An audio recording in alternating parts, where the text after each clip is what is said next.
जय हिंद, वंदे मातरम। बहुत बहुत स्वागत है आपका परचम क्लासेस पर। तो आज हम डिस्कस करने जा रहे हैं international news and sports news for the month of May 2024। International news की अगर मैं बात करूं तो उसमें कुछ फैक्चुअल न्यूज हैं जिसमें कि important appointment, specially president and prime ministers of different countries. उसके अलावा कुछ बहुत सारी कंसेप्चुअल न्यूज हैं आज, ठीक है, उनको थोड़ा सा हम डिटेल में डिस्कस करेंगे। उसके बाद हम स्पोर्ट्स न्यूज को डिस्कस करने वाले हैं। चलिए तो शुरुआत करते हैं। मैं संदीप बंसल आपका स्वागत करता हूं परचम क्लासेस पर। So here comes your first news.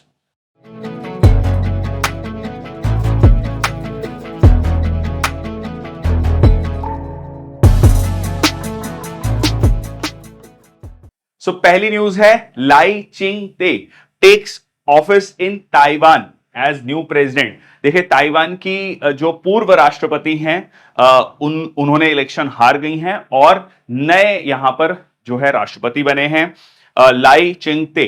अब ताइवान के बारे में थोड़ा सा ब्रीफ जानकारी।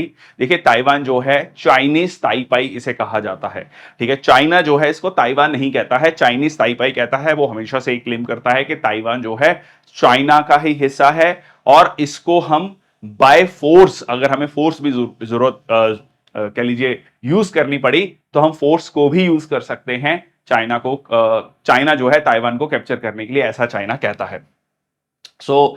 रूलिंग डेमोक्रेटिक प्रोग्रेसिव पार्टी के हैं, ये सेल्फ गवर्निंग आइलैंड है 1949 से, ठीक है जी। और यहां की जो करेंसी है वो न्यू ताइवान डॉलर है और चाइना, मेनलैंड चाइना का और ताइवान का हमेशा से एक डिस्प्यूट रहा है, ठीक है जी। नेक्स्ट है आपका Dominican Republic president Luis Abinader reelected to second term. तो यहां पर दूसरे टर्म के लिए री इलेक्ट हुए हैं। डोमिनिकन रिपब्लिक की अगर हम बात करें तो यहां कैरेबियन आइलैंड्स में ये आप एक जो है छोटा सा देश देख सकते हैं, एक आइलैंड है। ये एक बड़ा इंटरेस्टिंग है, डोमिनिकन रिपब्लिक। और दूसरा जो हिस्सा है हैती, दोनों की डेवलपमेंट में बहुत फर्क है, ठीक है जी। दोनों के डेवलपमेंट में बहुत ज्यादा फर्क है। डोमिनिकन रिपब्लिक काफी ज्यादा डेवलप्ड है। जो रेस्ट ऑफ द आइलैंड्स हैं उसकी पर कैपिटा इनकम में पिछले 70 सालों में लगभग बहुत चेंज नहीं आया है। तो ये एक आप कह सकते हैं कि same condition, same everything, but अच्छी गवर्नेंस से यहां पर एक देश डेवलप्ड में माना जाता है, या कह लीजिए काफी अच्छा बेहतर स्थिति में माना जाता है, और एक जो है पार्ट ऑफ द आइलैंड अच्छा स्थिति में नहीं माना जाता। नेक्स्ट आपका Lawrence Wong sworn in as the Singapore's first new prime minister in 20 years. So Mr. Wong 51 succeeds Lee Hsien Loong. अब ये जो व्यक्ति थे ये लगभग 2 दशकों से सिंगापुर के प्राइम मिनिस्टर थे। सिटी स्टेट कहा जाता है सिंगापुर को। 4th लीडर होने जा रहे हैं और पहले ऐसे लीडर होने जा रहे हैं 1965 के बाद, कह सकते हैं कि आजादी मिलने के बाद कि ये लीडर हैं जो आजादी के बाद ही पैदा हुए हैं, ठीक है। इनका नाम है लॉरेंस वोंग, ठीक है। सिंगापुर के जो है प्राइम मिनिस्टर बनने जा रहे हैं। सिंगापुर की बात करें तो आइलैंड सिटी है साउथ ईस्ट एशिया में, और एक डेवलप्ड कंट्री के रूप में हम इसको देखते हैं। यूनिटरी पार्लियामेंट्री रिपब्लिक है। President is the head of the state and prime minister is the head of the government, और इसकी करेंसी है सिंगापुर डॉलर। नेक्स्ट आपका लुथानिया के जो है प्रेसिडेंट इलेक्ट हुए हैं, sitting president Gitanas Nauseda wins election again, ठीक है जी। अब यहां पर लुथानिया की अगर हम बात करें तो 3 बाल्टिक स्टेट्स कही जाती हैं, एस्टोनिया, लाटविया, लुथानिया, ठीक है। Estonia, Latvia, Lithuania. लुथानिया की कैपिटल है विलिनिस, ठीक है। इसका एक ट्रिक है याद करने के लिए, खासकर उन एग्जाम्स के लिए जहां पर ये सीधा सीधा क्वेश्चन पूछा जाता है, तो लव, ठीक है, लुथानिया विलिनिस, ठीक है, लुथानिया विलिनिस।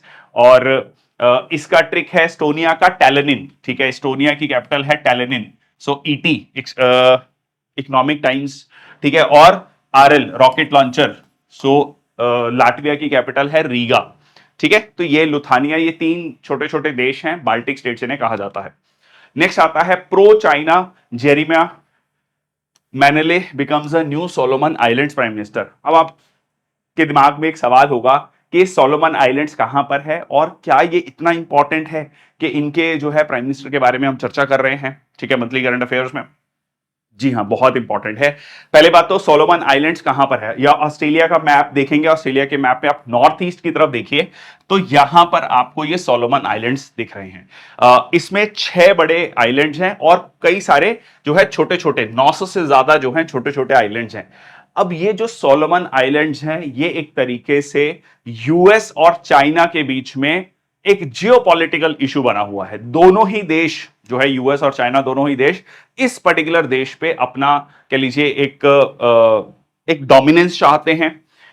चाइना को पता है कि यहां पर बैठ के वो ऑस्ट्रेलिया को कैटर कर सकता है, जो यूएस की टेरिटरी है, जैसे कि मार्शल आइलैंड पैसिफिक ओशन में, उसको देख सकता है।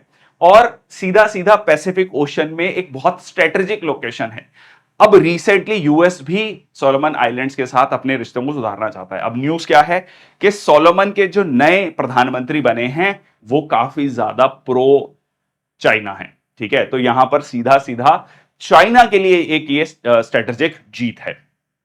ये इससे पहले फॉरेन मिनिस्टर भी थे इसी देश के।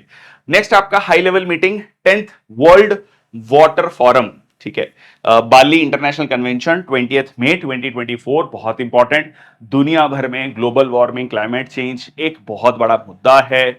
इसका इंपैक्ट हम डेली बेसिस पे देख रहे हैं ऑलरेडी। आज बहुत सारी न्यूज हैं इन्वायरमेंट इकोलॉजी से लेकर इंटरनेशनल न्यूज में। तो यहां पर वर्ल्ड वाटर फोरम की बात की गई, और ऑब्वियसली नो नीड टू से कि यहां पर किस तरीके से पानी को कंजर्व किया जाए, वाटर रिसोर्स को, क्योंकि पानी एक बहुत बेसिक मूलभूत जरूरत है हर इंसान की। सो 2024 world water forum under the theme water for shared prosperity, 18 से 25 मई, jointly organized by government of the Republic of Indonesia and the World Water Council। World दुनिया का सबसे बड़ा इवेंट है वाटर पर since 1997, every 3 years with a different host country. ठीक है, अब इसका मकसद क्या है?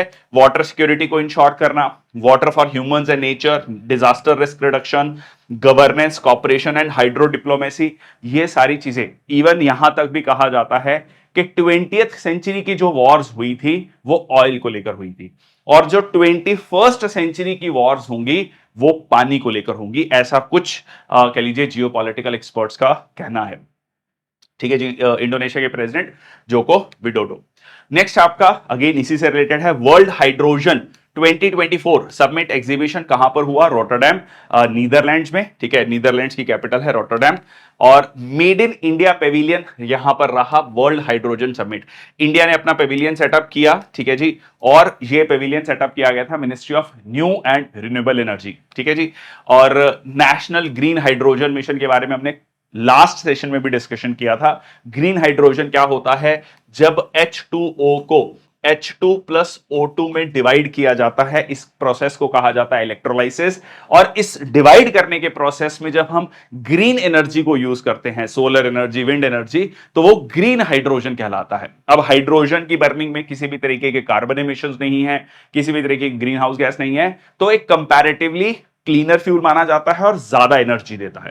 ठीक है, that is how our motive is कि हम 5 मिलियन मेट्रिक टन जो है हाइड्रोजन प्रोड्यूस करें बाय 2030 तक। ठीक है, ये बहुत इंपॉर्टेंट है, ये सीधा सीधा फैक्ट पूछा जा सकता है आपका। ठीक है, और भारत सरकार ने लगभग 20,000 करोड़ रुपए का जो है फंडिंग इसमें दिया है। ठीक है, ग्रीन हाइड्रोजन के बारे में हमने पिछले सेशन में भी डिस्कस किया। So this is exactly what we have just told you. Next आता है summit on clean cooking in Africa. देखो, अगर आप देखेंगे पिछले 10 सालों में या उससे पहले भी भारत में क्लीन फ्यूल को लेकर काफी चर्चा रही। उज्ज्वला हमने स्कीम देखी, जिसमें कुकिंग सिलेंडर देने की बात की गई, एलपीजी सिलेंडर देने की बात की गई। अब कुछ इसी तरीके से क्लीन कुकिंग जो है अफ्रीका में लाने की कोशिश की जा रही है। So to provide clean cooking options to more than 100 crore people in Africa, जो कि चारकोल वुड पर रिलाई करते हैं। इससे वहां की जो महिलाएं हैं उनको बहुत सारे हेल्थ इश्यूज होते हैं। 1000 से ज्यादा डेलीगेट्स ने इसके बारे में चर्चा की फ्रॉम नियरली 60 कंट्रीज। $2.2 बिलियन जो है रेज किए जाएंगे from the governments and the private sector. Agricultural waste पर और एनिमल डंग पर बहुत सारी महिलाएं अफ्रीका में आज भी जो है निर्भर हैं, और जो कि प्री मेच्योर डेथ का एक one of the biggest reason है अफ्रीका में। ठीक है, तो दुनिया भर में climate change, again this news is also related with climate change, global warming only, क्योंकि क्लीन फ्यूल ना होना सीधा सीधा हेल्थ इंपैक्ट तो है ही है, बहुत ज्यादा कार्बन एमिशंस जो है यहां पर देखने को मिलते हैं। ठीक है, तो क्लीन कुकिंग फ्यूल जो है अफ्रीका की जनता को, वहां की महिलाओं को दिया जाएगा। नेक्स्ट आता है, ये न्यूज बहुत ज्यादा इंपॉर्टेंट है, ठीक है, मेरी तरफ से इस चीज को मार्क कर लेना। सीधा सीधा क्वेश्चन बनता है इस पे। पैलेस्टीनियन स्टेट आयरलैंड, स्पेन और नॉर्वे ने रिकॉग्नाइज किया है। तीन देश, आयरलैंड, स्पेन और नॉर्वे, तीनों यूरोपियन देशों ने पैलेस्टीन को as a state, as a country recognise कर लिया है। देखिए, जब से इजराइल और पैलेस्टीन का इशू चल रहा है, तब से एक बात चल रही है टू स्टेट सॉल्यूशन की, ठीक है, टू स्टेट सॉल्यूशन की, जिसको भारत भी एग्री करता है। भारत भी कहता है कि हां जी, इजराइल और पैलेस्टीन जो है दोनों को एग्जिस्ट करने चाहिए, और जिसको लेकर बहुत सारे देशों का यही मत है। अब यहां पर नॉर्वे, आयरलैंड और स्पेन ने ऑफिशियली रिकॉग्नाइज कर लिया पैलेस्टीन को। अब अच्छा, इससे मतलब क्या होता है ऑफिशियली रिकॉग्नाइज करने से, है ना? सवाल यह आता है, देखिए, रिकॉग्नाइज करने से यह मतलब होता है कि आप सीधा सीधा पैलेस्तीन को एज अ कंट्री रिकॉग्नाइज कर रहे हैं, ठीक है। आप चाहते हैं कि वो वहां पर पीसफुली को एग्जिस्ट करें। इसको लेकर बहुत सारे अकॉर्ड्स हुए हैं, उनके बारे में भी चर्चा करेंगे। तो अब देखो, अब ऑब्वियसली इजराइल ने इसको कंडेम किया है, और यहां तक जो है उन्होंने अपने एम्बेसडर्स को भी वापस बुला लिया है, नॉर्वे और आयरलैंड से, ठीक है जी। तो फॉर्मल रिकॉग्निशन जो है 28 मई को हुआ। अगर हम थोड़ा सा अगर मैप देखें, तो ये है आपका इजराइल, ये वाला पार्ट, और ये है पैलेस्तीन में दो पार्ट आते हैं, एक वेस्ट बैंक आता है और एक आता है आपका गाजा पट्टी, या जिसको हम गाजा स्ट्रिप भी कहते हैं, जो कि 2007 से, ठीक है, ये वाला जो रीजन है 2007 से हमास के कंट्रोल में है, ठीक है। ये जो है 2007 से हमास के कंट्रोल में है, और जो कि एक मिलिटेंट ग्रुप है जिसने हमला किया, ठीक है। एक बहुत इंपॉर्टेंट दिन, फर्स्ट वीक ऑफ अक्टूबर में, लगभग 6 या 7 अक्टूबर को यह अटैक हुआ था इजराइल पे। इजराइल ने उसके बाद जो है हमास पर एक फुल फ्लेज्ड कह लीजिए वॉर डिक्लेयर की, और जो है कह लीजिए यहां पर बहुत बड़े लेवल पर तबाही हुई। वेस्ट बैंक में इस तरीके से कोई नहीं है। वेस्ट बैंक में पैलेस्टीनियन लिबरेशन ऑर्गेनाइजेशन पीएलओ काम करती है, और जो कि थोड़ा सा मॉडरेट विंग माना जाता है, ठीक है। अब स्टेट ऑफ पैलेस्टीन की बात करें तो वेस्ट बैंक की मैंने आपको बताया अभी, and this is like bordered by. अब देखो, इसमें क्वेश्चन किस तरीके से पूछा जाता है, ये भी इंपॉर्टेंट है। इसमें क्वेश्चन पूछा जाता है आपका मैपिंग बेस्ड क्वेश्चन भी, तो आपको इस मैप को भी ध्यान रखना है कि लाइक देखिए, यहां पर ये इजराइल का मैप, यहां पर लेबनन है, ठीक है, यहां पर सीरिया है, ये गोलन हाइट्स का एरिया है, ठीक है, दिस इज द जॉर्डन, ठीक है, ये डेड सी है आपका। तो इस तरीके से आपको मैप को बहुत ध्यान से स्टडी करना है। The areas are located in the Middle East, bordered by Israel to the west. ये मैपिंग के बारे में दिया है। Several European unions ने union countries have in the past weeks indicated that वो जो है जल्दी ही पैलेस्तीन को रिकॉग्नाइज करने जा रहे हैं, ठीक है, टू स्टेट सॉल्यूशंस को रिकॉग्नाइज करने जा रहे हैं। ऑस्लो अकॉर्ड्स हुआ था 1993 1995 यूएसए की कह लीजिए मध्यस्थता के बाद में, और ये एग्रीमेंट था इजराइल और पैलेस्तीन लिबरेशन ऑर्गेनाइजेशन के बीच में, जिसमें कहा गया था कि पैलेस्तीन को सेल्फ गवर्नेंस का एक राइट मिलेगा वेस्ट बैंक में और गाजा स्ट्रिप में, ठीक है। बट गाजा स्ट्रिप में आप कह सकते हैं एक थोड़ा सा जो मिलिटेंट विंग है उसका वो पावर में आता है, और वो लगातार जो है इजराइल पर हमला करता है, और इजराइल जो है उस पर रिटेलिएट करता है, ठीक है। तो ये जो है आपका कुल मिला के यहां की कहानी है। ये दुनिया के देश हैं जो कि पैलेस्तीन को रिकॉग्नाइज करते हैं। यहां पर आप देख सकते हैं यूएसए नहीं है, कनाडा नहीं है, वेस्टर्न यूरोप की बहुत सारी कंट्रीज नहीं है, और इधर से ऑस्ट्रेलिया, न्यूजीलैंड नहीं है। इंडिया की बात करें तो इंडिया पैलेस्तीन को बिल्कुल रिकॉग्नाइज करता है, ठीक है जी। चलिए आगे चलते हैं। स्पेन जो है 99th मेंबर हो गया है इंटरनेशनल सोलर अलायंस का। और अच्छा, अब यहां पर कंफ्यूजन बहुत सारे बच्चों को हो सकती है कि 99th मेंबर हो गया है। कभी हम ये पढ़ते हैं कि 119 देश हैं इंटरनेशनल सोलर अलायंस में, ये कैसे है? मतलब एक तरफ 99, एक तरफ 190। देखिए, दो चीजें होती हैं, एक होता है सिग्नेटरी, एक होता है रेटिफिकेशन। दोनों का मतलब थोड़ा सा डिफरेंस समझिए। सिग्नेटरी होता है जब देश जो उस देश की सरकार जो होती है वो साइन करती है कि हां जी, हम जो है इंटरनेशनल सोलर अलायंस का या किसी भी ऑर्गेनाइजेशन का पार्ट बनना चाहते हैं। अब वो जो डिसीजन होता है वो वहां की पार्लियामेंट अप्रूव करती है, क्योंकि पार्लियामेंट क्या है भाई, लोगों का समूह है, ठीक है। लोगों के रिप्रेजेंटेटिव्स बैठे हैं उसमें, ओपोजिशन भी बैठा है, तो सब लोग जो है मिलकर उसको अप्रूव करते हैं। इसका मतलब यह माना जाता है कि हां जी, वहां की मतलब ओपोजिशन या कह लीजिए ओवरऑल जो वहां की पार्लियामेंट के द्वारा यह पास कर दिया गया है। जब पार्लियामेंट पास करती है तो उसको रेटिफिकेशन बोला जाता है, ठीक है। तो जो है वो क्या हो जाता है, मेंबर बन जाता है। ठीक है, तो ये डिफरेंस है। तो 119 देश, मतलब आप ऐसे मान के चलो कि 119 माइनस 99 कितने हो गए, 20। तो 20 देश ऐसे हैं जिन्होंने साइन तो कर दिया है पर अभी रेटिफाई नहीं किया है। जैसे जैसे वो रेटिफाई करते जाएंगे वो मेंबर बनते जाएंगे। ठीक है, तो ये है आपका। अब इंटरनेशनल सोलर अलायंस का हेडक्वार्टर कहां पर है, गुरुग्राम में है, इंडिया में। और ये क्यों इंपॉर्टेंट है, अगेन सोलर एनर्जी खासकर जो ट्रॉपिकल कंट्रीज हैं, ठीक है, कर्क रेखा से मकर रेखा के बीच में सनलाइट काफी ज्यादा है, सोलर पोटेंशियल काफी ज्यादा है, और इस सोलर पोटेंशियल से ग्रीन एनर्जी डेवलप की जा सकती है। ठीक है जी।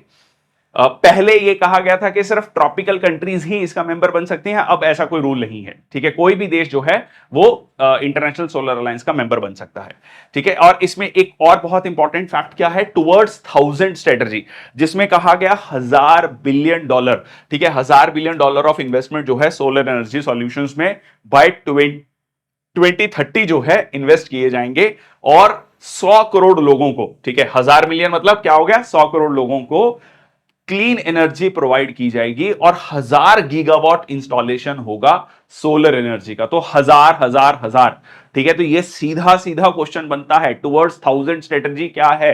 ठीक है, उसमें आ जाएगा पहला स्टेटमेंट $1000 बिलियन की इन्वेस्टमेंट, दूसरा स्टेटमेंट 1000 मिलियन पीपल को क्लीन एनर्जी सॉल्यूशन प्रोवाइड करना, तीसरा statement 1000 gigawatt of solar energy capacity. ठीक है, तो बहुत इंपॉर्टेंट है, अगेन मेरी तरफ से ये मार्क कर लेना। ठीक है जी, चलो आगे चलते हैं।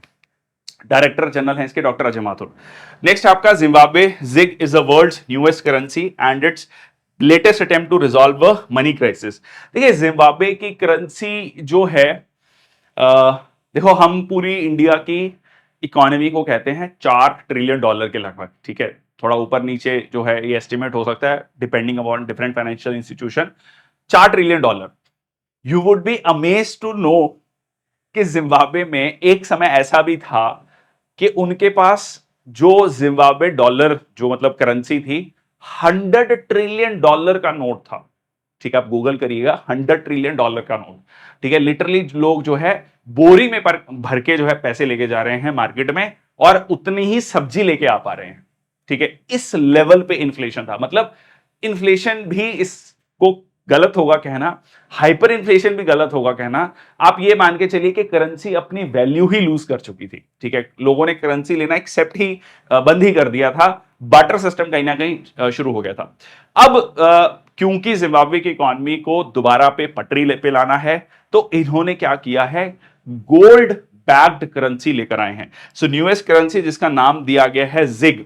ठीक है, जिम्बाब्वे गोल्ड। ठीक है, Zimbabwe gold, sixth currency in Zimbabwe has used since spectacular 2009 collapse of Zimbabwe dollar. So circulating a new currency to replace, ठीक है, जो कि बहुत ज्यादा मतलब डेप्रिसिएशन वर्ड भी कम होगा। जैसे मैंने आपको कहा $100 ट्रिलियन का नोट, मतलब सोचिए थोड़ा सा, जस्ट इमेजिन एक नोट, और इलेक्ट्रॉनिकली अप्रैल में लाया गया था, अब ये लोगों के लिए ला दिया गया है। देखो आपको ये समझना पड़ेगा, बहुत सारे लोग ये भी कहते हैं कि बहुत ज्यादा नोट छाप दो सबको पैसा मिल जाएगा, ऐसा नहीं होता है। ठीक है, सिंपल सा कंसेप्ट ये है कि सबके पास पैसा होगा तो इन्फ्लेशन भी, ठीक है, उतना ही ज्यादा लोग पैसा खर्च करेंगे किसी चीज को खरीदने के लिए। तो इट इज इंपॉर्टेंट कि जब भी जो कह लीजिए करेंसी प्रिंट की जाती है, it should be backed by some assets. Assets like what, जैसा कि आपके पास गोल्ड है, ठीक है, या फिर आपके पास फॉरेन करेंसी है, ठीक है, स्टेबल फॉरेन करेंसी है, वो उसको उसकी बैकिंग से या आपकी इकोनॉमिक ग्रोथ की बैकिंग से आप करेंसी को प्रिंट करते हैं। ऐसा नहीं है कि आप कुछ भी प्रिंट करते जाएं। तो ये एक बहुत बेहतरीन एग्जांपल है उन लोगों के लिए जो कहते हैं कि बहुत सारा पैसा छाप के बहुत सारे लोगों को दे देना चाहिए। इट मेक्स नो सेंस, ठीक है, इकोनॉमी में। ठीक है जी, तो Zimbabwe officially Republic of Zimbabwe, और दो नदियां यहां पर इंपॉर्टेंट है, जाम्बेजी रिवर और लिम्पोपो रिवर। अब मेरा आज के सेशन का पहला क्वेश्चन, लिम्पोपो रिवर के बारे में एक बहुत इंपॉर्टेंट फैक्ट है जो कई बार एग्जाम में पूछा गया है, ये आप कमेंट सेक्शन बॉक्स में लिखेंगे, लिम्पोपो रिवर। ठीक है, हिंट दे देता हूं, लिम्पोपो रिवर, कॉन्गो रिवर, माही रिवर। ठीक है, ये तीन रिवर्स हैं बड़ी इंपॉर्टेंट, इनमें तीनों में कॉमन फैक्टर है। ठीक है, कमेंट सेक्शन बॉक्स में आप लिखेंगे। अच्छा, एक दो स्टूडेंट्स ने लिखा कि आप जो क्वेश्चन पूछते हैं उनके आंसर भी साथ साथ बताया करिए। एग्जैक्टली इसीलिए क्वेश्चन पूछ रहा हूं कि आंसर आप ढूंढो। ठीक है, अगर सारी चीजें आपको मिल जाएंगी फिर आपकी तरफ से जो एफर्ट है वो नहीं होगा। आपको कितनी सारी इंफॉर्मेशन दी जा रही है, बट कुछ इंफॉर्मेशन 4-5 क्वेश्चन मैं रोज के पूछता हूं, तो उसको आप ढूंढने की कोशिश करो। मैंने देखा कई बच्चे पूरे के पूरे आंसर्स करते हैं, so I use to give a thumbs up to them. तो आप भी ट्राई करो उन क्वेश्चंस को फाइंड आउट करने की। आगे चलते हैं, नेपाल के साथ जो हमारी कंट्रोवर्सी है बॉर्डर को लेकर, वो एक नए फॉर्म में आ गई है। नेपाल ने क्या किया, एक नोट जो है, मतलब जो उनका करेंसी नोट है, वो इशू किया। उस करेंसी नोट में जो उन्होंने मैप शो किया है नेपाल का, उसमें उन्होंने उत्तराखंड का एक पर्टिकुलर रीजन जो है उसको अपनी टेरिटरी डिक्लेयर किया है। ये पहले से ही ये चर्चा चल रही है। देखिए इसके पीछे की कहानी समझ लीजिए। देखिए 1816 में एक ट्रीटी ऑफ सुगाली हुआ था। 1816 मतलब उस समय पर ब्रिटिश सरकार थी, ठीक है, और जो नेपाल में किंगडम था उनके बीच में एक समझौता होता है वॉर के बाद। और यह कहा जाता है जो काली रिवर है, ठीक है, काली रिवर जो है, काली रिवर का जो कह लीजिए वेस्ट है वो इंडिया है, और ईस्ट में क्या है आपका, नेपाल है।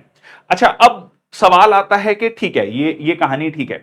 अब आता है कि ये नदी जो है इस तरीके से दो इसकी मतलब कह लीजिए दो नदियां मिलकर, जैसे हम कहते हैं गंगा नदी, ठीक है, गंगा नदी अलकनंदा और भागीरथी मिलकर गंगा नदी बनती है। वैसे ही दो कह लीजिए चैनल्स हैं जो आकर काली रिवर बनाते हैं। अब यहीं पर डिस्प्यूट है कि अब जो नेपाल है वो ये कहता है कि ये वाला जो पार्ट है, ये वाला पार्ट है, ये है एक्चुअल रिवर, ये रिवर है, ये इसकी कह लीजिए ट्रिब्यूटरी है। अब इंडिया का ये कहना है ये है इसका ओरिजिन, ठीक है, रिवर का, ये है रिवर, ये इसमें आके ऐड हो रही है।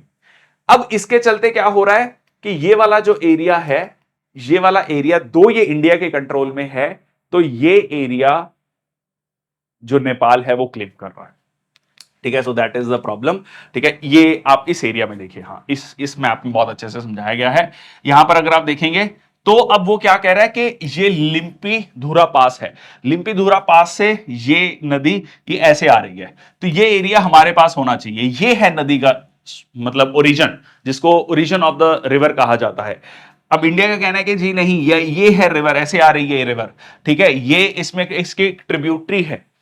अब इसको नेपाल जो है आजकल अपना क्लेम कर रहा है, ठीक है, एरिया क्लेम्ड बाय नेपाल, काला पानी रीजन है। और अब ये इंपॉर्टेंट सिर्फ ये नहीं है कि इंडिया नेपाल, यहां पर ये भाई साहब भी बैठे हुए हैं, चाइना भाई साहब भी बैठे हुए हैं, ये ट्राई जंक्शन का एरिया है और ये बहुत ज्यादा स्ट्रेटेजिक इंपॉर्टेंस रखता है। दो पूरी तरीके से इंडिया के कंट्रोल में है, बट चाइना के साथ, सॉरी, नेपाल के साथ इस तरीके का डिस्प्यूट ये एक कह लीजिए बहुत रीसेंट टाइम्स में आया है। और अब उन्होंने ऑफिशियली अपनी करेंसी पर भी ये मैप जिसमें इस एरिया को वो अपना शो कर रहे हैं, उन्होंने ये एरिया शो किया है, ठीक है। सो ये अपने आप में एक कह लीजिए एक नया बॉर्डर डिस्प्यूट शुरू हो गया है नेपाल के साथ। आगे चलते हैं, India showcases tourism potential at Arabian travel mart 2024 in a strength too. देखिए, इंडिया चाहता है अपने टूरिज्म पोटेंशियल को बढ़ाना। हमने कई बार इसके बारे में चर्चा की है कि टूरिज्म जो सेक्टर है ना, वो बहुत बड़े लेवल पर दो तीन चीजें करता है। एक तो जॉब्स, एम्प्लॉयमेंट अपॉर्चुनिटीज क्रिएट करता है, दूसरा जो है विदेशी पैसा लेकर आता है, फॉरेन करेंसी लेकर आता है भारत में, ठीक है। तो यहां पर अरेबियन ट्रेवल मार्ट दुबई में, वहां पर इंडिया ने अपना कह लीजिए पवेलियन में इस चीज को शो किया, मिडल ईस्ट टूरिज्म मार्केट में। और cool summers of India campaign named coolcations at Arabian travel market. उन्होंने मतलब कहा कि आप आइए, हमारे यहाँ की जो समर्स हैं वो काफी कूल समर्स हैं। वैसे मेरे को समझ नहीं आया, नॉर्थ इंडिया में बेचारे लोग परेशान हैं गर्मी से, बट हाँ, ये पहाड़ी इलाकों की बात कर रहे हैं डेफिनेटली। मान लीजिए कश्मीर है, हिमाचल है, उत्तराखंड है, ठीक है, तो वहां की जो है मोस्ट प्रोबेबली बात हो रही है कि कूल समर्स हैं, क्योंकि मिडल ईस्ट में बहुत गर्मी होती है, तो आप आइए ठंडे इलाके में और यहां पर गर्मी की छुट्टियां बताइए।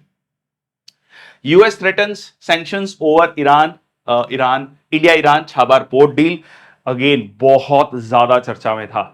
देखिए, छाबार पोर्ट के बारे में पहले देख लेते हैं। हाँ देखो, ये यहां पर ये रहा इंडिया, हमारा प्यारा भारत, पाकिस्तान, अफगानिस्तान। अफगानिस्तान जो है वो एक लैंड लॉक्ड कंट्री है, ठीक है, और यहां पर पाकिस्तान के साथ we don't have obviously not so good relations. So अब यहां पर जो एक ग्वादर पोर्ट है, ये कौन डेवलप कर रहा है, चाइना डेवलप कर रहा है। अच्छा, अब जब हमें अफगानिस्तान को लेकर एक्सेस चाहिए होता है या फिर हमें सेंट्रल एशिया को लेकर एक्सेस चाहिए, तुर्कमेनिस्तान, तजाकिस्तान, उज्बेकिस्तान, तो पाकिस्तान के गवादर पोर्ट से तो हमें एक्सेस नहीं मिलने वाला, ठीक है, इसके चांसेस कम हैं। अब हमने जो है ईरान के साथ मिलकर छाबर पोर्ट डेवलप किया, ठीक है। तो आप देखेंगे यहां से ईरान और पाकिस्तान के बॉर्डर से बहुत ज्यादा दूर नहीं है, ठीक है। और ये आपका ओपन सी में भी आता है, अरेबियन सी में आता है, मतलब like you don't have to cross the Hormuz strait. यहां पर एक स्ट्रेट है हॉर्मुज स्ट्रेट, तो हॉर्मुज स्ट्रेट को आपको क्रॉस करने की जरूरत नहीं रहती। आप सीधा यहां पर जाएंगे, अफगानिस्तान को कनेक्ट कर सकते हैं और सेंट्रल एशिया को कनेक्ट कर सकते हैं। इंडिया के लिए इसकी इंपॉर्टेंस क्या है? इंडिया के लिए इसकी इंपॉर्टेंस ये है, अगेन हम अपना जो भी हमने कह लीजिए सहायता पहुंचानी है अफगानिस्तान को, सेंट्रल एशिया के साथ ट्रेड करना है, वो हम कर सकते हैं, ठीक है, थ्रू द छाबर पोर्ट। अब लाइक अगेन यूएस जो है सिंस 1979 जब से इस्लामिक रेवोल्यूशन आई है ईरान में, तब से जो है ईरान यूएस के अगेंस्ट में है, यूएस के खिलाफ बोलता रहा है। ईरान सीधा सीधा इजराइल को धमकी देता है कि इजराइल को हम खत्म कर देंगे, तो उसको लेकर बहुत ज्यादा सैंक्शंस ईरान पर लगाए जाते हैं। ईरान का न्यूक्लियर प्रोग्राम भी चर्चा में रहा है, क्योंकि ईरान जो है यूएस का कहना है कि सिविलियन न्यूक्लियर प्रोग्राम के तले जो है वो न्यूक्लियर बॉम्ब्स बनाने की कोशिश कर रहा है, जो कि रीजनल सिक्योरिटी को हैम्पर करेगा। ये सारी कहानी में अब यूएस ने इंडिया को कहा है कि जो भी ईरान के साथ ट्रेड करेगा उन पर हम सैंक्शंस लगा देंगे, ठीक है। तो यहां पर एक एक्ट आता है काटसा, ठीक है, काटसा। ये अमेरिका के जो हैं कह लीजिए अमेरिका के ऑफिशियल्स, अमेरिका के पॉलिटिशियंस हमेशा से दुनिया को डर दिखाते हैं, क्योंकि देखिए अमेरिका दुनिया की अभी भी एक सुपर पावर है। और काटसा, countering American adversaries through trade sanctions act, ठीक है, कि हम जो है काउंटर करेंगे अमेरिकन एडवर्सरीज को थ्रू ट्रेड सैंक्शंस एक्ट। तो उससे क्या होगा? उससे हमारा जो ट्रेड है वो प्रभावित होगा यूएस के साथ, और यूएस के अलाइज के साथ जो इन्वेस्टमेंट भारत में आ रही है वो प्रभावित होगी। तो कहीं ना कहीं ये एक चैलेंज है, how to balance the both, ठीक है। रशिया के साथ हम तेल मंगवा रहे हैं रशिया से, वो इंडिया ने बैलेंस आउट कर लिया, कहीं ना कहीं उसको बैलेंस करके चल रहा है। बट ये इस चीज को लेकर यूएस ने कह लीजिए काइंड ऑफ धमकी दी है, या एक चैलेंज जो है इंडिया के सामने बहुत बड़ा है। तो मैं आपको पूरी की पूरी जियोपॉलिटिक्स सिनेरियो इसमें बता दिया है, क्या कहानी है।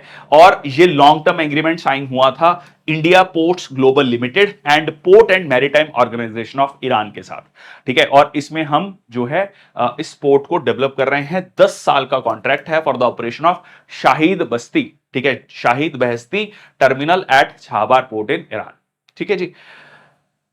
Okay, so Chabahar is the Iran only oceanic port, ठीक है, और इसमें दो टर्मिनल्स हैं, शाहिद कलंतरी पोर्ट और शाहिद बहश्ती पोर्ट, ठीक है जी। तो ये पूरी की पूरी कहानी मैंने आपको बता दी है, छाबर एग्रीमेंट। अच्छा, एक और इंपॉर्टेंट पॉइंट है इसमें, ठीक है, एक इंपॉर्टेंट पॉइंट ये है कि अगर हम इसका बैकग्राउंड देखें तो जब तत्कालीन प्रधानमंत्री अटल बिहारी वाजपेयी थे, उस समय से यह बात चल रही है छाबर पोर्ट को बनाने की।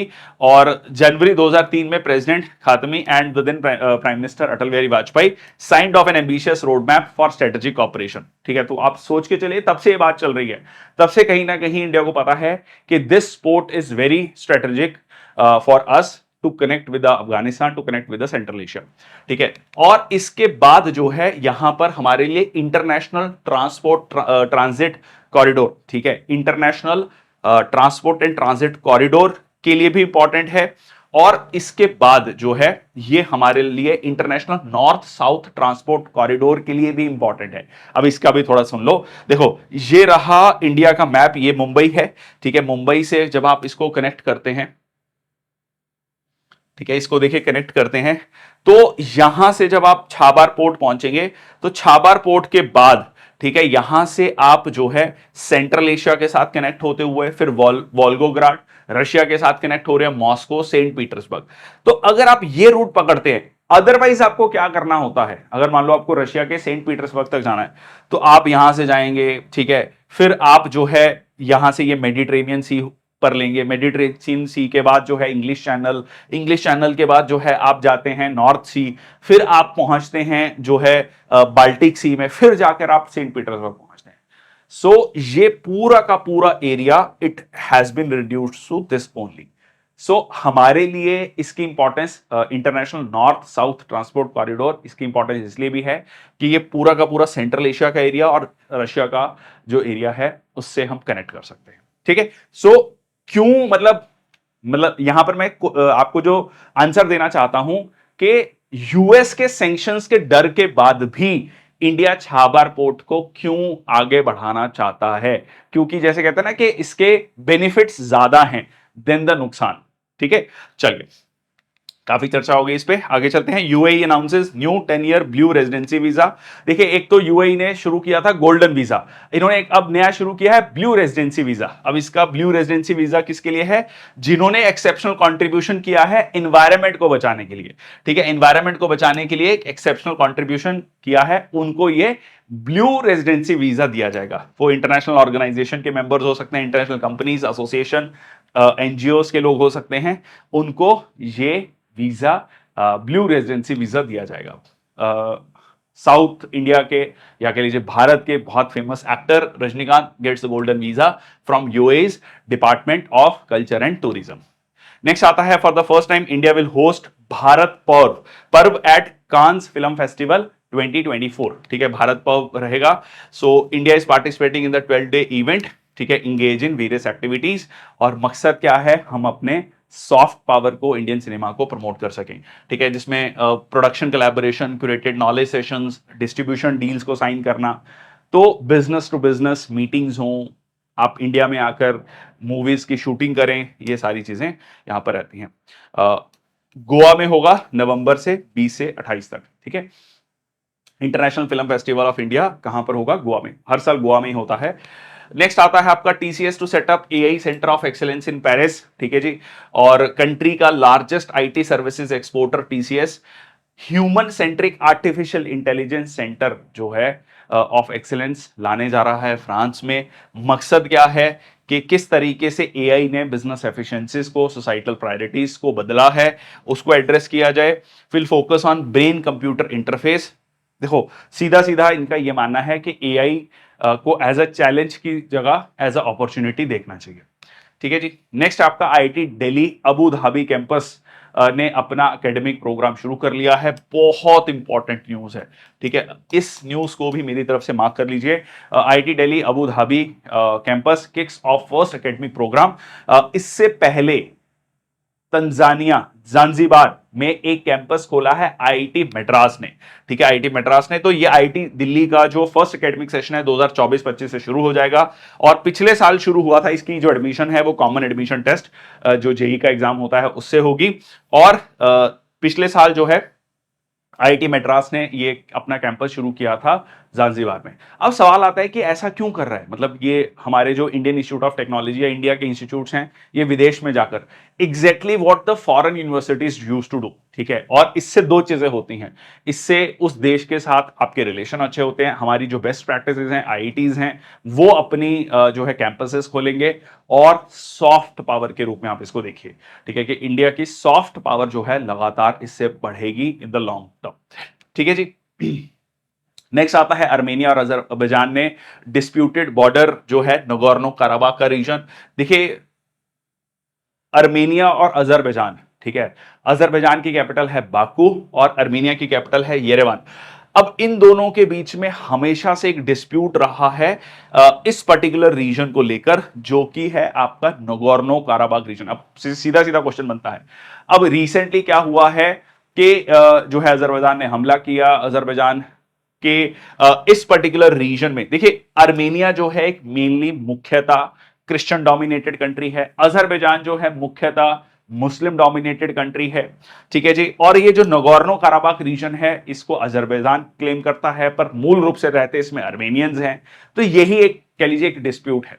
अब यहां पर ये डिस्प्यूट में रीसेंट इसमें अपडेशन क्या है? अपडेशन ये है कि कुछ गांव, ठीक है, बॉर्डर एरियाज के गांव अर्मेनिया ने अजरबैजान को वापस किए हैं। 4 गांव ऐसे जो हैं वो वापस किए हैं अजरबैजान को, जो कि 1990s में अर्मेनिया ने अजरबैजान से छीने थे। तो कहीं ना कहीं अजरबैजान जो है आज के समय पर थोड़ा डोमिनेटिंग पोजीशन में है।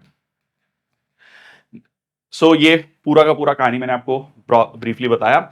नेक्स्ट चलते हैं, adopt the directive on violence against the women now, ठीक है जी। ईयू ने अडॉप्ट किया है first law against the violence towards women, so aims to protect women in 27 nations EU.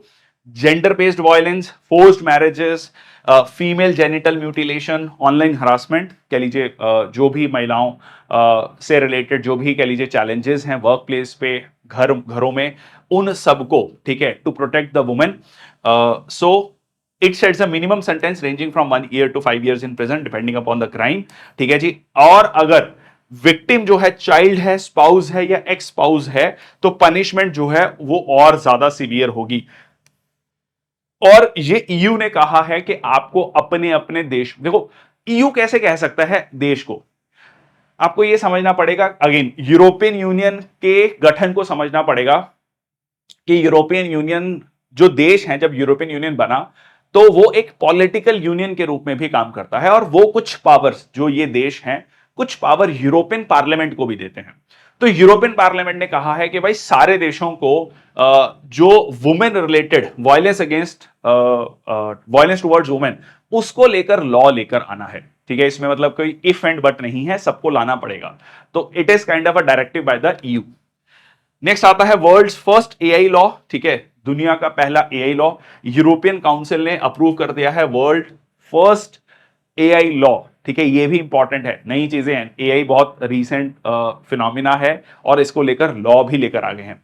So given their final approval to blocks artificial intelligence act subjecting high risk AI applications to stricter regulations. जिस तरीके से हम deep fake videos हमने recently देखी बहुत सारी celebrities की, तो आप देखिए चलिए कि किस तरीके से वो वीडियोस बन रही हैं और बिल्कुल रियल वीडियोस वो लगती हैं, ठीक है। उन सारी चीजों को ध्यान में रखते हुए उन पर स्ट्रिक्ट रेगुलेशन लाई जाए।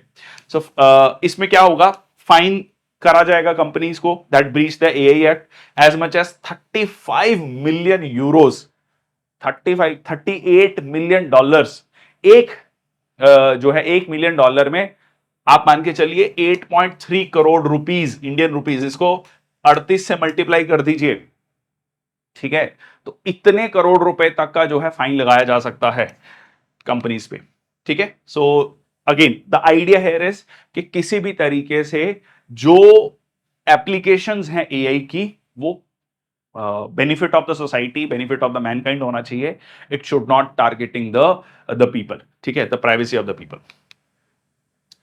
27 मेंबर स्टेट्स आती हैं, इसका हेडक्वार्टर जो है ईयू फाउंडर्स जर्मनी, फ्रांस, और इसका हेडक्वार्टर आप मेरे को कमेंट सेक्शन बॉक्स में लिखेंगे, बहुत इंपॉर्टेंट है, बहुत फेमस है। और नाटो का हेडक्वार्टर भी लिखेंगे, उसके पीछे एक रीजन है ईयू का हेडक्वार्टर पूछने का भी और नाटो का हेडक्वार्टर पूछने का भी, ठीक है। ये हो गया आज का सेकंड क्वेश्चन। नेक्स्ट आता है archaeologist uncover 7000 year old pre historic settlement in Serbia, और यहां पर प्री हिस्टोरिक सेटलमेंट मिली है। देखिए एक वैसे हम इंडस वैली सिविलाइजेशन में भी पढ़ते हैं, उसके बाद जो है हम देखते हैं आर्यन इन्वेजन थ्योरी में ये भी कहा जाता है कि सर्बिया से लोग आए थे, ठीक है। तो ये है यहां पर neolithic, late neolithic period. Neolithic होता है, न्यू इज न्यू और लिथिक इज स्टोन, ठीक है, न्यू स्टोन एज जिसे कहा जाता है। उस समय की एक सेटलमेंट आपको सर्बिया में मिली है। सर्बिया जो है एक लैंडलॉक्ड कंट्री है और capital city is Belgrade, currency is Serbian dinar. Next आता है आपका palaeontologist in Argentina have announced a new herbivorous dinosaur that lived over 90 million years ago, ठीक है। 90 मिलियन मतलब 9 करोड़ साल पहले जो है डायनासोर रहे, ठीक है। उसके बाद वेनेजुएला, ये न्यूज बहुत इंपॉर्टेंट है, वेनेजुएला के पास जो लास्ट ग्लेशियर बचा था वो भी जो है अब ग्लेशियर नहीं रहा है। ग्लोबल वार्मिंग, क्लाइमेट चेंज, ठीक है। वेनेजुएला साउथ अमेरिका की कंट्री है, ऑयल रिच कंट्री है। वहां पर जो ग्लेशियर्स थे, जो लास्ट रिमेनिंग ग्लेशियर था जिसका नाम है हम्बोल्ट और ला कोरोना, ठीक है, ला कोरोना, एंडीज माउंटेन में, वो इतना अब छोटा हो चुका है कि उसको जो है एक ग्लेशियर नहीं कहा जा सकता। अब सवाल आता है कि कितने बड़े एरिया को ग्लेशियर कहा जाता है। देखिए इसका कोई इंटरनेशनल लेवल पर कोई एक्सेप्टेबल डेफिनेशन नहीं है। यूएस जो ये कहता है कि 10 हेक्टेयर, ठीक है, अगर 10 हेक्टेयर से ज्यादा आइस है तो उसको हम ग्लेशियर कहते हैं। ठीक है, अब यहां पर 2011 से पहले 5 ग्लेशियर हुआ करते थे, जिनमें से 4 ग्लेशियर पिघल चुके हैं, खत्म हो चुके हैं। जो आखिरी ग्लेशियर बचा था वो भी अब साइंटिस्ट लोगों का कहना है कि ये ग्लेशियर की कैटेगरी में अब नहीं आता है। तो ये सीधा सीधा अगेन ग्लोबल वार्मिंग और क्लाइमेट चेंज का इंपैक्ट है, जो कई सालों से हम पढ़ रहे हैं कि ग्लेशियर्स मेल्ट हो जाएंगे। अब ये ऑलरेडी एविडेंट है, दिखना शुरू हो गया, उसके एविडेंस मिलने शुरू हो गए हैं। ठीक है जी, सो दिस इज इट। ये देखो, इस तरीके की इंफॉर्मेशन आप जो, अगर आप में से जो भी सिविल सर्विसेज की या सीएपीएफ या बाकी जो एग्जाम जिसमें रिटन एग्जाम है, स्टेट सिविल सर्विसेज, उनमें आप इसको मेंशन कर सकते हैं। ठीक है, उसको आप एस्से राइटिंग में कहीं ना कहीं मेंशन कर सकते हैं। चलिए, उसके अलावा डायरेक्ट आपका ये जो क्वेश्चन भी बनता है, ठीक है, ऑब्जेक्टिव टाइप क्वेश्चन भी बनता है। नेक्स्ट आता है WHO launches new investment round aiming to raise $7 billion to tackle global challenges. ठीक है, अगेन $7 बिलियन रेस किए जाएंगे, investment round aiming to raise $7 billion to support countries to tackle challenges like climate change, displacement, poverty, inequality। दुनिया भर में ये बात चल रही है कि पैसा रेस किया जाए, क्लाइमेट चेंज और ग्लोबल वार्मिंग को कैटर करने के लिए ये पैसा लगाया जाए। ठीक है, world health assembly is the decision making body of WHO। ये 1948 में स्टैब्लिश हुआ था, 194 देश हैं। इसका हेडक्वार्टर जो है कहां पर है? जिनीवा स्विट्जरलैंड में है। ठीक है, जिनीवा स्विट्जरलैंड में। रशिया कह रहा है कि हम तालिबान को टेररिस्ट लिस्ट से हटा देंगे। बहुत बड़ी न्यूज है। ठीक है, बैंड टेररिस्ट ऑर्गेनाइजेशन से 3 साल हो गए हैं जबकि पावर में आई थी तालिबान अफगानिस्तान में, और अब रशिया ये कह रहा है कि हम जो है, जो टेररिस्ट का टैग है आपसे हटा देंगे। ठीक है जी। So Kazakhstan removed the Taliban from its list of banned organization at the end of 2023। Kazakhstan already ये कर चुका है, और अब ये जो है अफगानिस्तान के साथ, रशिया जो है अफगानिस्तान के साथ अपने ट्रेड को बढ़ाना चाहता है। 6 नाटो स्टेट्स ने कहा है कि हम ड्रोन वॉल बनाएंगे। ठीक है, ये ड्रोन वॉल क्या होता है? ठीक है, 6 देश कौन कौन से, पहले ये देख लो। 3 तो जो बाल्टिक स्टेट्स हैं, ठीक है, Lithuania, Latvia, Estonia, Poland, Finland and Norway. ठीक है, जो मतलब पड़ोसी देश हैं आपका रशिया के। तो इन्होंने कहा है ड्रोन वॉल का बेसिकली मकसद होता है कि बॉर्डर एरियाज पे ड्रोन्स को डिप्लॉय किया जाएगा। ठीक है, और किसी भी तरीके से, मान लो किसी भी तरीके से हमला होता है किसी भी तरीके से, एयरफोर्स से, आर्मी से, तो है उस चीज को पहले से ही प्रिडिक्ट कर लेगा आपका ड्रोन वॉल। ठीक है, मतलब एक तरीके से टेक्नोलॉजी को यूज करना। So a drone wall stretching from Norway to Poland. The goal is to use drones and technologies to protect the borders। ठीक है जी, तो ये है आपका एस्टोनिया, लाटविया, लुथानिया। ठीक है जी, ये रहा आपका पोलैंड, और ये रहा आपका फिनलैंड, और यहां पर नॉर्वे के साथ भी बॉर्डर लगता है रशिया का। नाटो जो है 1949 में स्टेब्लिश हुआ था। इसका हेडक्वार्टर मैंने आपसे पूछा, वैसे कमेंट सेक्शन बॉक्स में लिखेंगे, ऑलरेडी मैं पूछ चुका हूं। इसमें ऑलरेडी 32 मेंबर्स हैं, 30 मेंबर्स थे, रिसेंटली 2 ऐड हुए हैं। ये बहुत इंपॉर्टेंट है आपका, स्वीडन एंड फिनलैंड। ठीक है, स्वीडन एंड फिनलैंड रिसेंटली इसमें ऐड हुए हैं। नेक्स्ट आता है Pakistan violated Lahore agreement with India in 1999। Nawaz Sharif जिनकी पार्टी अभी सत्ता में आई है, और इनके छोटे भाई जो हैं अब पाकिस्तान के प्रधानमंत्री हैं, शहबाज शरीफ। नवाज शरीफ ने यहां पर कहा है कि हाँ जी, हमसे ये गलती हुई थी, इसको इन्होंने एक्सेप्ट किया है। Violated the Lahore agreement signed off with then Indian prime minister Atal Bihari Vajpayee with the goal of fostering peace and stability. ठीक है, ये कहा भी जाता है कि एक तरफ लाहौर बस यात्रा हो रही थी, एक तरफ हम पीस का संदेश जो है बात कर रहे थे, अमन शांति की बात कर रहे हैं, और दूसरी तरफ जो है कारगिल में हमला किया गया। ठीक है, और जिसके बाद जो है नवाज शरीफ को अपनी कुर्सी भी गंवानी पड़ी, और जो है उसके बाद आर्मी चीफ जनरल मुशर्रफ जो है पावर में आते हैं। ठीक है, चलिए आगे चलते हैं। नेक्स्ट है आपका स्पोर्ट्स न्यूज। स्पोर्ट्स न्यूज में देखिए मेनली फैक्ट्स हैं, तो फैक्ट्स को बहुत जल्दी से हम कंप्लीट करेंगे। कुछ चीजें हैं इंपॉर्टेंट, उस पर मैं थोड़ा सा फोकस करूंगा। सबसे पहले आता है अमूल जो है ICC men's 2020 cricket world cup में जो है स्पॉन्सर बन गया है यूएसए क्रिकेट टीम के लिए। ठीक है, तो यूएसए और साउथ अफ्रीका की टीम को स्पॉन्सर करेगा। ठीक है, इससे पहले नंदनी जो ब्रांड था उसने स्कॉटलैंड की टीम को स्पॉन्सर किया था। ठीक है जी, Amul appointed as the official sponsor of Sri Lanka 2020 world cup. यहां पर श्रीलंका की टीम के लिए भी जो है स्पॉन्सरशिप करेगा। सो इसको याद रखना आप, USA, South Africa and Sri Lanka. Ravi Shastri और वसीम अकरम जो हैं 54 among 54 named as a Cricket Australia's multi cultural ambassadors. ठीक है, मतलब अलग अलग देशों से आते हैं, अलग अलग कल्चर से आते हैं, उनको जो है क्रिकेट एम्बेसडर्स के रूप में, मल्टी कल्चरल एम्बेसडर्स के रूप में देखा जा रहा है। नेक्स्ट है, बीसीसीआई ने अनाउंस किया है 50 member squad for upcoming ICC men's 2020 world cup, जिसमें रोहित शर्मा कैप्टन होंगे, हार्दिक पांड्या वाइस कैप्टन होंगे, और पहला मैच जो है आयरलैंड के साथ हुआ जून 5 को, जो इंडिया ने जीत लिया है। चलिए, इंडिया का स्क्वाड ये रहा। एंड उसके बाद पाकिस्तान की टीम ने गैरी कर्स्टन जिन्होंने 2011 के वर्ल्ड कप में, जब हमने वर्ल्ड कप जीता था क्रिकेट का, जो धोनी जिसमें कैप्टन थे, सो उस समय पर गैरी कर्स्टन हमारे कोच थे, और जो गैरी कर्स्टन जो हैं अब बन गए हैं पाकिस्तान टीम के कोच, ओडीआई और 2020 के लिए हेड कोच होंगे। और ऑस्ट्रेलिया के जो पेसर हैं जैसन गिलेप्सी, उनको लिया गया है किसके लिए, टेस्ट क्रिकेट का कोच बनाया गया है। जेम्स एंडरसन जो हैं पहले ऐसे तेज गेंदबाज हो गए हैं जिन्होंने 700 विकेट्स लिए हैं।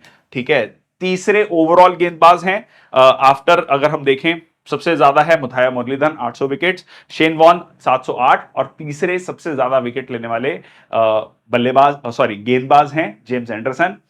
फास्ट बॉलर, पहले फास्ट बॉलर हैं। ठीक है, क्यों क्यों इतना फोकस है, क्योंकि फास्ट बॉलर के लिए इतनी फिटनेस मेंटेन करना, ठीक है, इतने सालों तक खेलना बहुत मुश्किल बात है। ICC women's 2020 world cup, women's 2020 world cup कहां होने जा रहा है, बांग्लादेश में होने जा रहा है। ठीक है जी, सो अक्टूबर 3 to 20, सो 23 मैचेस होंगे, टॉप 10 वुमेन टीम यहां पर जाएंगी। ठीक है जी, नेक्स्ट आता है cricket Scotland unveiled Jersey for the ICC. यहां पर आप नंदनी का ब्रांड देख सकते हैं।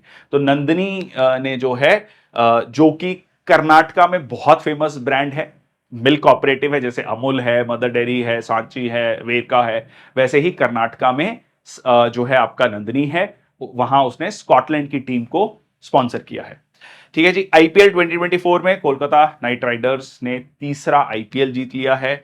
ठीक है, और इमर्जिंग प्लेयर्स में इसमें नितेश रेड्डी थे, ठीक है, एसआरएच, और हैदराबाद से purple cap Harshal Patel Punjab, orange cap Virat Kohli, ठीक है, रॉयल चैलेंजर्स बैंगलोर।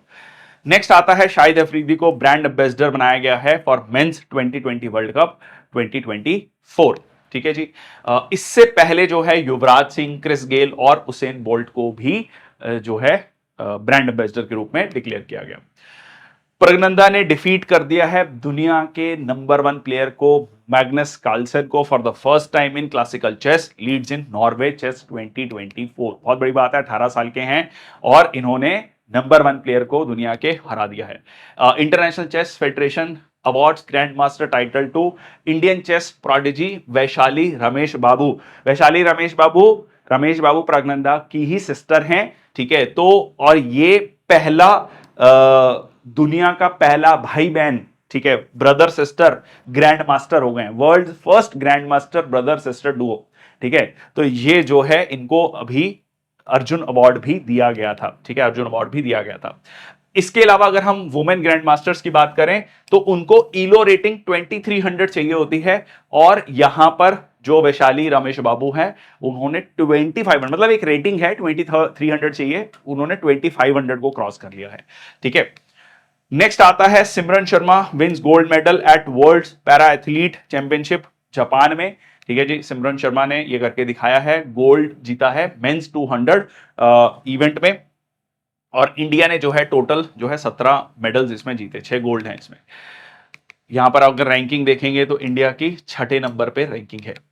सचिन खिलाड़ी defends gold eight para athletics. ठीक है, पैरा एथलेटिक्स शॉटपुट में, ठीक है, शॉटपुट में इन्होंने जो है गोल्ड मेडल जीता है world para athletics. Para athletics कौन से होते हैं, जहां पर हमारे जो डिफरेंटली एबल्ड, जो दिव्यांग जन है, वो पार्टिसिपेट करते हैं।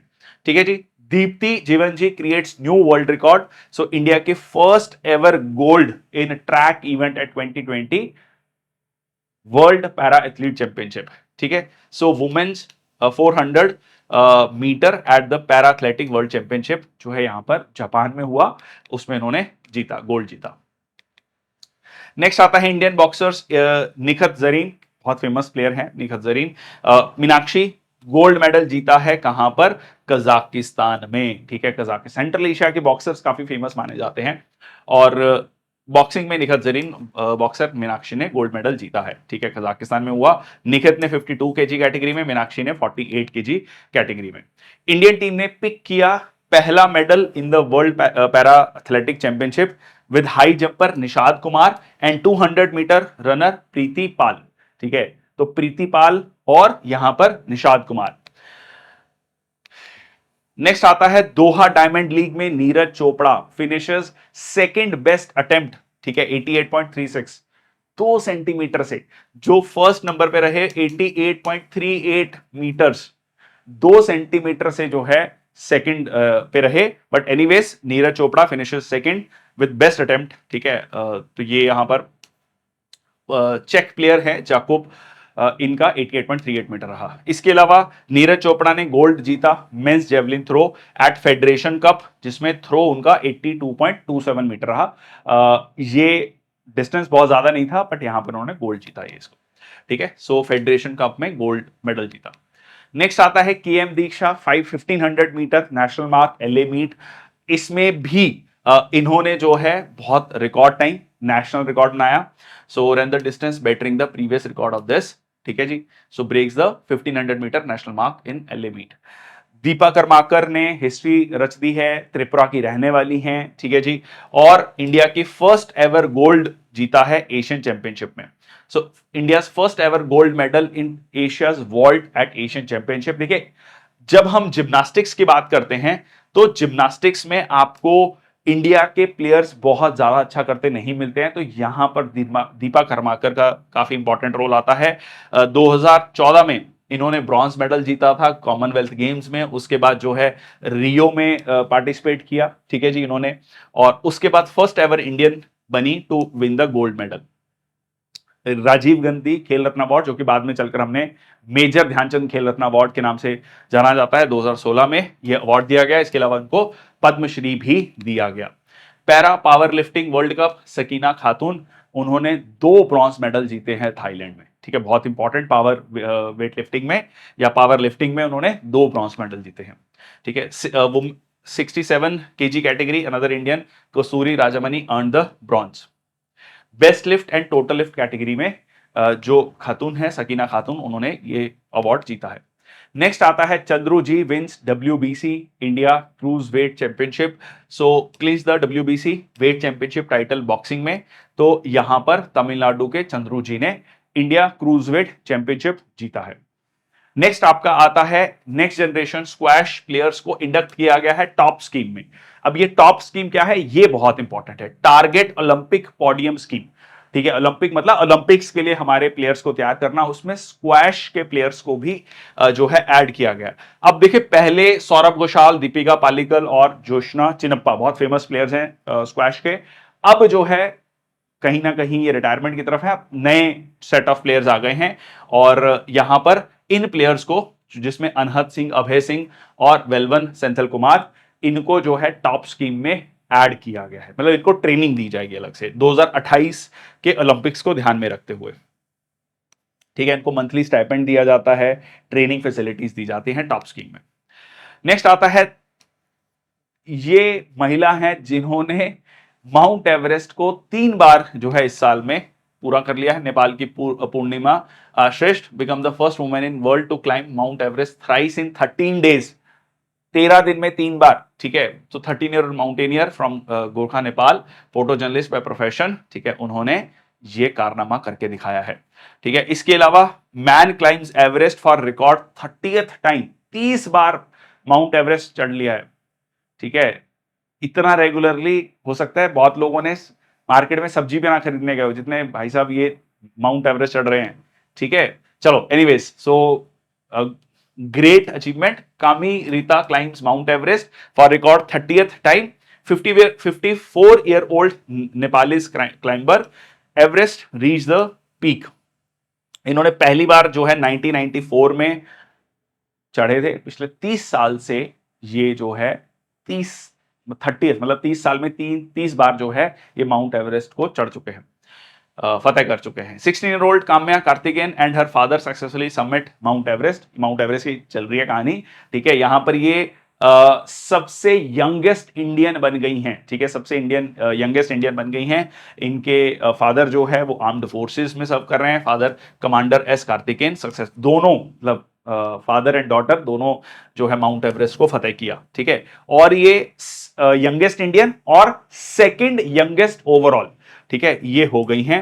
और इससे पहले इन्होंने 7 कॉन्टिनेंट्स की 6 सबमिट्स को फतेह कर लिया है 16 साल की उम्र में, ठीक है, 16 साल की उम्र में, ठीक है जी। तो ये हैं आपकी 7 की 7 हाईएस्ट पीक्स, ठीक है, जिनको माउंट एवरेस्ट बचा था वो भी फतेह कर लिया। Jyoti Ratre 55 becomes the oldest woman to conquer Mount Everest, ठीक है, 55 साल की उम्र में ओल्डेस्ट वुमेन, ठीक है, to conquer the mount Everest. Next आता है आपका Indian mountaineer Satyadeep Gupta becomes the first person to scale mount Everest and mount Lhotse twice in one season, ठीक है। तो यहां पर इंडियन माउंटेनियर सत्यदीप गुप्ता ने भी जो है 2 बार माउंट एवरेस्ट फतेह कर लिया है, ठीक है जी। तो ये ऐसे पूरा माउंट एवरेस्ट वाली न्यूज चल रही है सारी, ठीक है। NRA couple move mountain first Sikh pair in the world to scale mount Everest. तो ये मियां बीवी हैं, यूएस सिटीजन्स हैं, सिख कपल है, ये भी जो है माउंट एवरेस्ट पहुंच गया है, ठीक है। तो कहने का मतलब कि एज इज अ बैरियर, ये आपके लिए एक मोटिवेशन भी है। Age is just a barrier, mind में किसी भी तरीके का एक एज बैरियर मत रखिए। Australia Uzbekistan to host WAG। तो यहां पर ऑस्ट्रेलिया और उज्बेकिस्तान जो है वो वुमेन एशिया कप जो है वो होस्ट करेंगे 2026 के लिए और 2029 के लिए, ठीक है, 2026 और 29 के लिए। नेक्स्ट आता है FIFA women's world cup 2027 confirmed host कौन सा हो गया है? ब्राजील। 2027 का फीफा वुमेन्स वर्ल्ड कप जो है कहां पर होगा? ब्राजील में होगा, ठीक है जी। To become the first South American country to hold the tournament. India के सबसे सक्सेसफुल फुटबॉलर आज तक के सुनील छेत्री जो है उन्होंने इंटरनेशनल फुटबॉल से रिटायरमेंट ले लिया है। जितना ड्यू रिकॉग्निशन इनको मिलना चाहिए था वो इनको आज तक नहीं मिला है। अगर हम इसमें बात देखें तो ये दुनिया भर में तीसरे ऐसे फुटबॉलर हैं, तीसरे नंबर के फुटबॉलर हैं जिन्होंने सबसे ज्यादा गोल किए हैं। 20 साल से ये भारत के लिए खेल रहे हैं, भारत के कैप्टन रहे हैं। और जो है मेसी और रोनाल्डो के बाद, मेसी और रोनाल्डो के बाद तीसरे ऐसे प्लेयर हैं जिनके सबसे ज्यादा गोल्स हैं, ठीक है जी। So all India football federation player of the year title 7 times, ठीक है, अर्जुन अवार्ड, पद्मश्री, ध्यानचंद खेल रत्न अवार्ड, सारे चीजें जो हैं वो मिला हुआ है, ठीक है। उसके बाद Guwahati to host 2025 badminton federation world junior championship, ठीक है। So tournament will be played at newly Krishna national centre of excellence. इससे पहले जो है ये जूनियर चैंपियनशिप हुई थी पुणे में 2008 में, ठीक है, पुणे में 2008 में। अब ये गुवाहाटी में होने जा रही है, पहली बार नॉर्थ ईस्ट में ये होने जा रही है, ठीक है जी। Thomas and Uber cup 2024 China ने सिक्योर किया है both men's and women's crown, ठीक है। देखिए इसमें जो थॉमस कप है, ठीक है, जो थॉमस कप है वो आपका होता है पुरुषों के लिए। So men's badminton championship is popularly known as Thomas cup और वुमेन बैडमिंटन टीम चैंपियनशिप को कहा जाता है उबर कप, ठीक है, उबर कप, ठीक है। तो इसको ऐसे याद रख सकते हैं कि महिलाएं जो है उबर में जो है सफर कर रही हैं, उबर में सफर कर रही हैं और जो थॉमस गाड़ी चला रहा है, ठीक है। इस तरीके से आप इसको याद रख सकते हैं।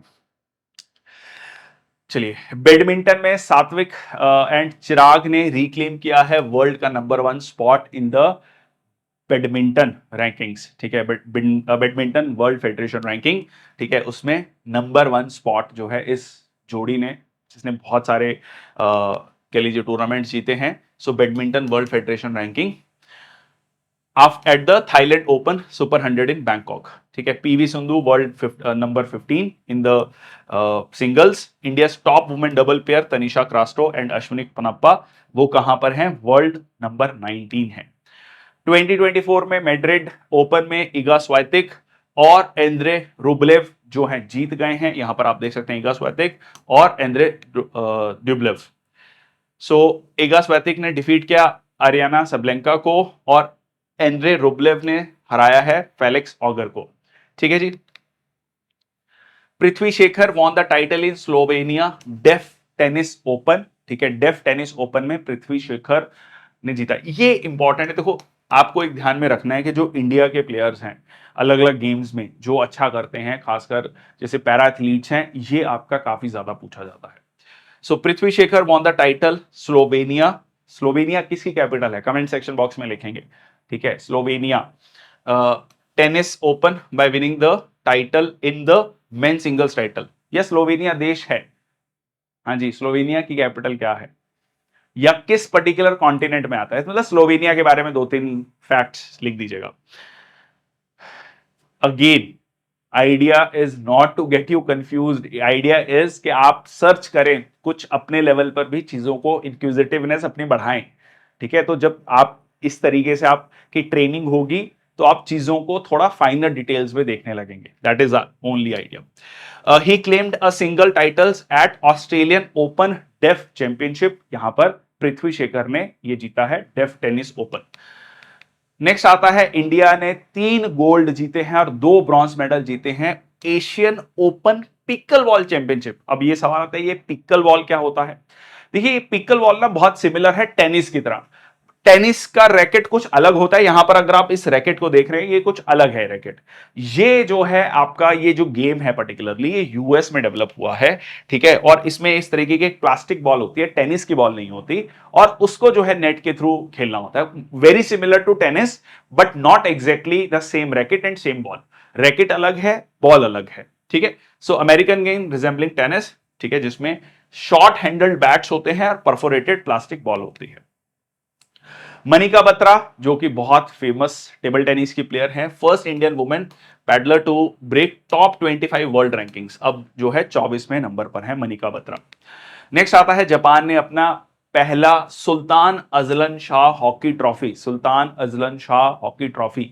सीधा सीधा क्वेश्चन एक ये भी पूछ लेगा, सुल्तान अजलन शाह किस गेम्स टूर्नामेंट किससे रिलेटेड है? हॉकी, फुटबॉल, क्रिकेट, इस तरीके से, ठीक है। तो इट इज हॉकी, ये जापान ने जीत लिया है। जापान ने किसको हराया? पाकिस्तान को हराया, ठीक है। हॉकी में पाकिस्तान को हराया। ये डोमिनेंस रहा है इंडिया पाकिस्तान का, बट यहां पर जापान ने पाकिस्तान को हराया। कोका कोला इंडिया ने अनाउंस किया है first ever partnership with Hockey India for the national women's hockey league, ठीक है। नेशनल वुमेन्स हॉकी लीग के लिए यहां पर जो है साथ में आए हैं। सो नाम क्या दिया गया है? आनंद दाना। The Coca Cola India foundation announces the first ever partnership with Hockey India, hockey women hockey league के लिए, ठीक है। शी द डिफरेंस कैंपेन, ठीक है, शी द डिफरेंस कैंपेन जो है शुरू किया गया। Hockey India president doctor Dilip टिटकी।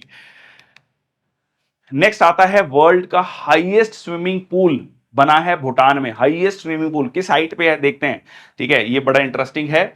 सो ये बना है 8200 फीट की हाइट पे, ठीक है, लगभग 2400 metre. Bhutan under the pools for all programme to promote the aquatic sports, ठीक है जी।